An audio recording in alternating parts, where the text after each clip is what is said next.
जामा मस्जिद का इतिहास क्या है वो जरा अपने दर्शकों को बता देते हैं, समझा देते हैं और उसके बाद इस चर्चा को आगे बढ़ाते हैं, क्योंकि लोगों की भावनाओं को भड़काने के लिए इस तरह के मुद्दे जानबूझकर उठाए जा रहे हैं। ये हाजी साहब दावा कर रहे हैं आगरा की जामा मस्जिद का इतिहास देश की सबसे बड़ी मस्जिदों में यह शुमार है। शाहजहां के शासनकाल में जामा मस्जिद का निर्माण हुआ, औरंगजेब के शासनकाल में नहीं, शाहजहां के शासनकाल में। आगरा की जामा मस्जिद को बेगम मस्जिद भी कहा जाता है। शाहजहां की बेटी जहां आरा ने मस्जिद का निर्माण करवाया था, इसीलिए बेगम मस्जिद। 17वीं शताब्दी में 1643 में जामा मस्जिद बनाने का काम शुरू हुआ। कब? 1643 में। 5 साल के बाद 1648 में जामा मस्जिद बनकर तैयार हो गई। 1648। इसके बाद 1658 से क्रूर मुगल शासक औरंगजेब का शासन शुरू होता है। कहा जाता है कि 1670 में जामा मस्जिद में औरंगजेब ने मूर्ति दबवाई, यही सबसे बड़ा दावा है।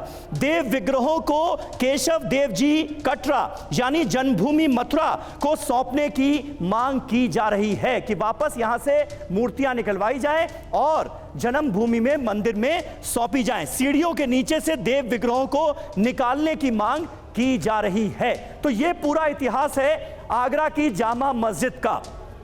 क्योंकि यहां पर इतिहास का जिक्र हो रहा है और इतिहास के प्रोफेसर हमारे साथ मौजूद हैं। वेदव्रत तिवारी जी, किस तरह से आप इस विवाद को देखते हैं? और देवकीनंदन जी जिन बातों का जिक्र कर रहे हैं, हमारे इतिहास में जो फैक्ट्स हमारे पास हैं उसके आधार पर क्या इन दावों का आप समर्थन करते हैं या फिर विरोध करते हैं? समर्थन या विरोध करने की कोई बात नहीं है। बहुत इतिहास को इतिहास की तरह ही लिया जाना चाहिए, किसी हिंदू या मुसलमान के संप्रदाय के रूप में नहीं। बिल्कुल, इतिहास में तो जो फैक्ट्स होंगे वो होंगे ना, फैक्ट्स के साथ आना चाहिए। जहां तक औरंगजेब के कारस्तानी की बात है, मुझे लगता है कि हिंदुस्तान का नाम सभी हर एक शख्स को पता होगा, जो भी थोड़ी भी इतिहास में रुचि रखते हैं और जो नहीं भी रखते हैं वो जानते हैं औरंगजेब कैसा शासक था जी। और औरंगजेब के शासक बनते ही अब आप सबसे बड़ा थी उसकी क्रूरता की मिसाल तो उसने अपने 4 भाइयों खास करके दारा शिकोह को मार करके साबित कर दी थी वो कितना क्रूर शासक है। बिल्कुल। और 1670 की जो महाराज जी ने बात की वो बिल्कुल सही बात है, क्योंकि इसका पूरा वेरिफिकेशन हमें मिलता है। एक ग्रंथ है, मैं उसका नाम लूंगा यहाँ पे, वो है मासिर ए आलमगीरी और उसके लेखक हैं वो समकालीन है, फारसी भाषा में लिखा हुआ ग्रंथ है और उसके लेखक हैं इनका नाम है शाकी मुश्ताक खां। अच्छा। जिसमें वो इस प्रकार के मथुरा के, काशी के और साथ ही साथ जो है आपके अयोध्या के बाबरी मस्जिद के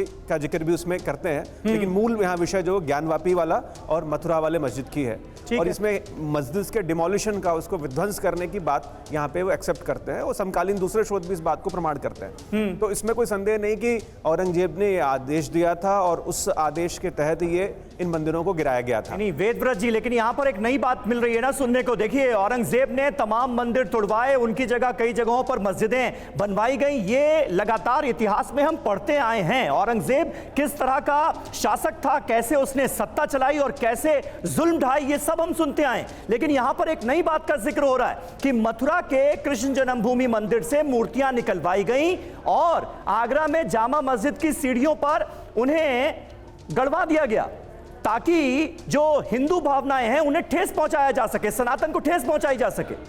इसका जिक्र मिलता है क्या कहीं? बिल्कुल बड़ी बात नहीं है, औरंगजेब ने ऐसा किया होगा, हालांकि अभी किया होगा।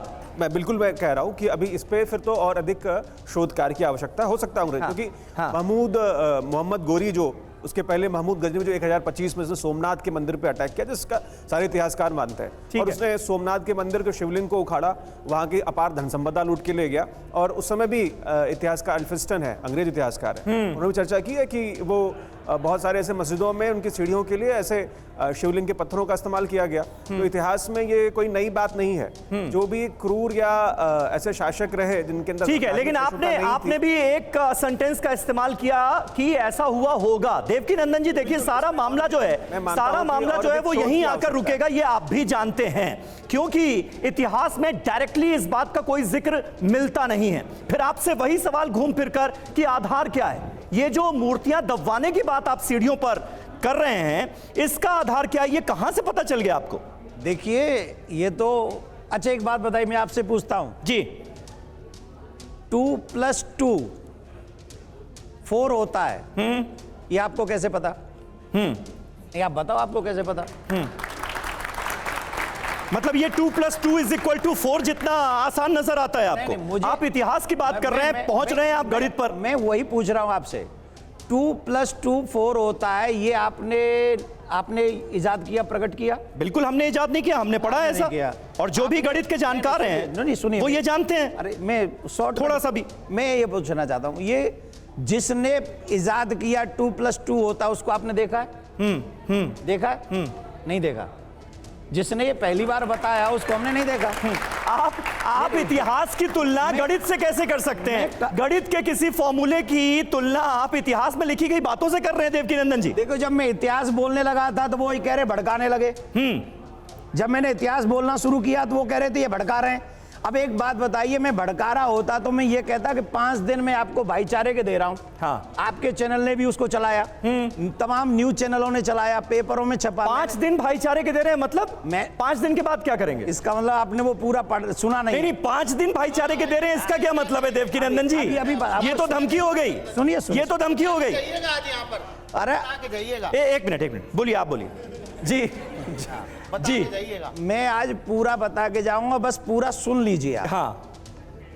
मैं 5 दिन बाद क्या, मैंने जब आगरा में ये बात कही कथा में कि मैं, क्योंकि हमारे देश में गंगा जमुना तहजीब, हम लोग भाईचारे की बात करते हैं। अब मैंने आपको शुरू में ही कहा कि अगर भाई भी गलत करे तो हम भाई से न्याय मांगेंगे कि नहीं। मैंने ये कहा था कि जामा मस्जिद के जितने भी लोग देख रेख करने वाले हैं, चेयरमैन हैं, और जो भी मौलाना हमारे धर्मगुरु हैं, मुसलमान धर्मगुरु हैं, हम एज ए बड़े भाई हिंदू भाई होने के नाते आपसे 5 दिन की ये प्रार्थना कर रहे हैं कि 5 दिन में हमें ये निभाइए कि हम भाईचारा निभाना चाहते हैं। ये सिर्फ टीवी पे बात नहीं हो रही है भाईचारे की।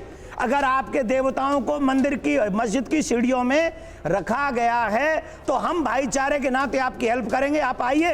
नहीं, भाईचारा निभाइए, इसका क्या मतलब क्या करें? वो जो मुस्लिम धर्मगुरु जिनसे आप अपील कर रहे हैं, उनसे आपकी उम्मीद क्या है, ये तो बताइए। ये उम्मीद है भाईचारे के नाते वो ये कहें कि जहां हमारे भाइयों की, एक बात समझ लीजिए, एक सेकंड सर, हमारे 2 प्रकार के हमारे मुसलमान भाई हैं। हाँ। जिनको तकलीफ हो रही है वो हैं जो आक्रांता हैं। आक्रांताओं ने एक कर्म किया है, जो हमारे देश के मुसलमान भाई हैं उन्होंने ये नहीं किया है। हाँ। और हमारी, क्योंकि आज हम इस देश में रह रहे हैं तो हम अपने उन भाइयों से आशा रखते हैं कि आप हमारी भावनाओं को समझते हुए उन जामा मस्जिद की जो सीढ़ियां हैं उनको खुदवाइए, और अगर वहां मिलते हैं हमारे ठाकुर जी तो हमें दे दीजिए, हम उनकी पूजा करेंगे।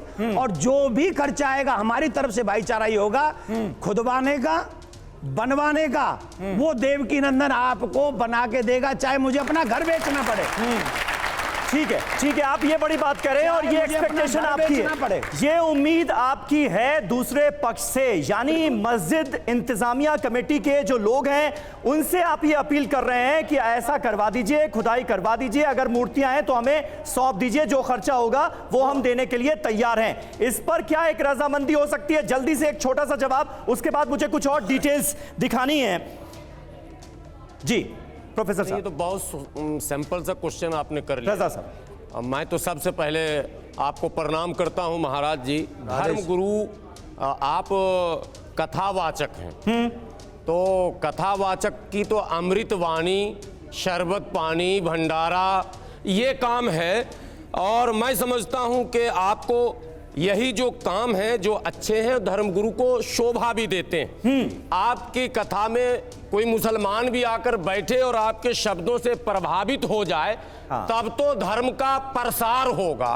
और पहले से अगर लठ गाड़ के बैठे हैं कि छोड़ेंगे नहीं, खबरदार अभी ये तो वो तो और भाग जाएगा। अब ऐतिहासिक बात आ जाइए।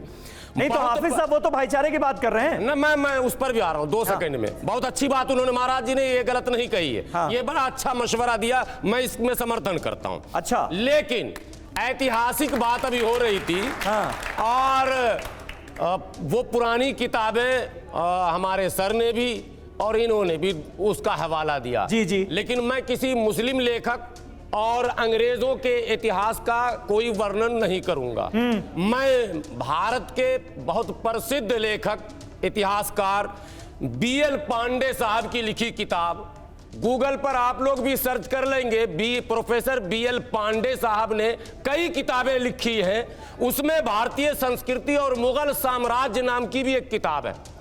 उसको भी पढ़ लीजिए। क्या लिखा है उसमें, जल्दी से बताइए ना सर, अगर वो पीएल पांडे के शब्द कह रहा हूं, मेरा ठीक है, शब्द नहीं है, समझ गए। क्योंकि महाराज जी ने एक बात और भी कही है। हाँ। आक्रांता जो विदेशी थे, हाँ। मुगल विदेशी थे, इसमें कोई डाउट है क्या? हाँ। इसमें कोई शक ही नहीं हाँ। है। हाँ। अंग्रेज भी विदेशी थे, इसमें भी कोई शक नहीं है। बिल्कुल। आगे मैं इतिहास बताऊंगा नेक्स्ट टाइम में कि और कौन इस देश में विदेशी हैं, वो भी अपनी किताब से नहीं, वो भी जो है भारत के ब्राह्मणों द्वारा लिखी किताब। ठीक है, मुद्दे पर आइए, अभी मुद्दे पर आइए। अभी मैं कहता हूं बीएल पांडे लिख रहे हैं हाँ। कि जो बुत शिकन होगा, जो मूर्ति से नफरत करेगा, वो भला भारत के 20 प्रसिद्ध मंदिरों को न केवल दान देगा, बल्कि दान देते समय कहेगा कि ये भंडारे के लिए, ये महाराज की सेवा के लिए, ये निर्माण कार्य के लिए, इसकी शोभा के लिए, ये तमाम चीजें। और नहीं तो गुलाम सरवर साहब ये किसने किया? औरंगजेब ने किया। पूरी किताब पढ़ दूं मैं। गुलाम सरवर साहब ये किसने किया? औरंगजेब ने किया ये।